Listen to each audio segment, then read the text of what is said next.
অসহায় ও সাধারণ মানুষকে ঠকিয়ে মোটা অঙ্কের অর্থ হাতিয়ে নিচ্ছে পাটগ্রাম উপজেলার বিভিন্ন ইউনিয়ন পরিষদের অসাধু কর্মকর্তারা। এমন অভিযোগ সবচেয়ে বেশি উপজেলাধীন জগৎবেড় ইউনিয়নের কর্মকর্তাদের বিরুদ্ধে। টিসিবি বয়স্ক, বিধবা ও বর্তমান সময়ে ভিজিডি কার্ডের আবেদন করার সময় বিভিন্ন কৌশল অবলম্বন করে 5 থেকে 7,000 টাকা নেওয়ার অভিযোগ রয়েছে। এমনকি কার্ড করার সময় চেয়ারম্যানকে 500 টাকা দেওয়ার পর এখন সচিবকেও দিতে হচ্ছে বলে অভিযোগ ইউনিয়নের 8 নম্বর ওয়ার্ডের প্রতিমা রানী ও বাচ্চা মিয়া সহ আরো অনেকের। আমি গরিব মানুষ, আমি তর্ক করছি ওনার সাথে। আমি যে চেয়ারম্যান দিচ্ছি 500, আপনি 500 নেন, তার মানে গেছিলাম না। হ্যাঁ, 500 টাকা নিয়েছি। ওইখানে কোনখানে? ওই যে বোট, ওই যে অনলাইন করবে তার জন্য।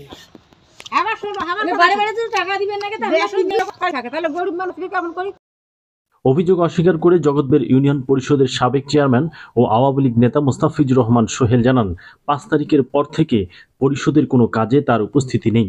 সুতরাং তার বিরুদ্ধে এসব অভিযোগ মিথ্যা বলে দাবি করেন তিনি।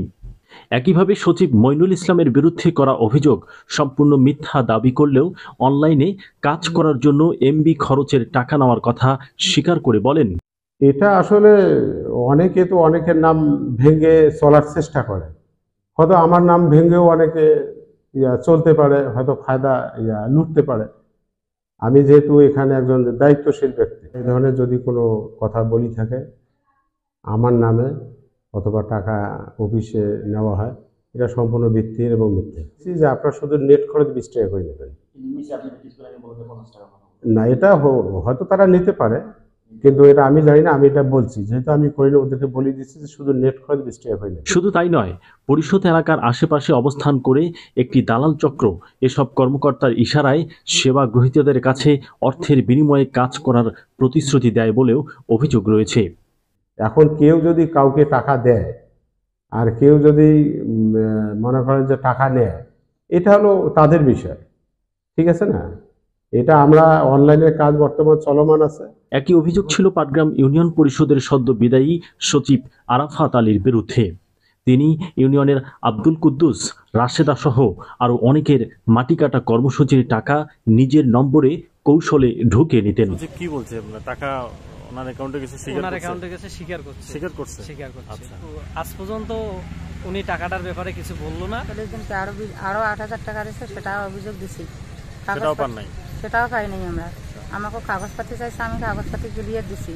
চেয়ারম্যান সাহেব বলতে বলে আস্তে আস্তে সচিবের একটা টাকা ধরা আছে আমার কাছে, সচিব আস্তে আস্তে আপনার টাকাটা আমি কাটে নিয়ে দিই। শরাফত আলীর সঙ্গে যোগাযোগ হলে তিনি তখন অসংলগ্ন মন্তব্য করে বলেন, এখানকার ব্যবহারযোগ্য নাম্বার যেটা আপনারা ওই নাম্বারটাই একটা নাম্বার। আচ্ছা, বলেন আপনারটা। ওটা তো স্বীকার করছেন, ওটা মিথ্যা না? না, ওটা তো অবশ্যই সরকার দোষী। সরকার দোষী, সরকার দোষী। ওটা must be, must be. Underground ভিতরে এখন বিকালে বসি, যদি আমরা খাইয়া যদি সমাধান হয়ে যাবে ঠিক, আর না হইলে আই এম রেডি টু খেলতে।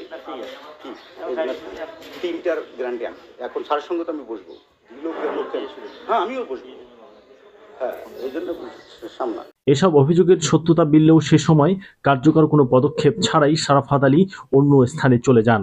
অন্যদিকে সেবা গ্রহীতারাও আজও তাদের পরিশ্রমের টাকা পাননি বলে জানা যায়। পাটগ্রাম উপজেলার এই 2 ইউনিয়ন পরিষদের চিত্র নতুন কিছু নয়, একই চিত্র অন্যান্য ইউনিয়ন পরিষদগুলোতেও রয়েছে। তাই সচেতন মহলের দাবি, উপজেলা প্রশাসন যেন এসব অসাধু কর্মকর্তাদের বিরুদ্ধে কার্যকর পদক্ষেপ গ্রহণ করেন। AB Siddique, update topic, Patgram.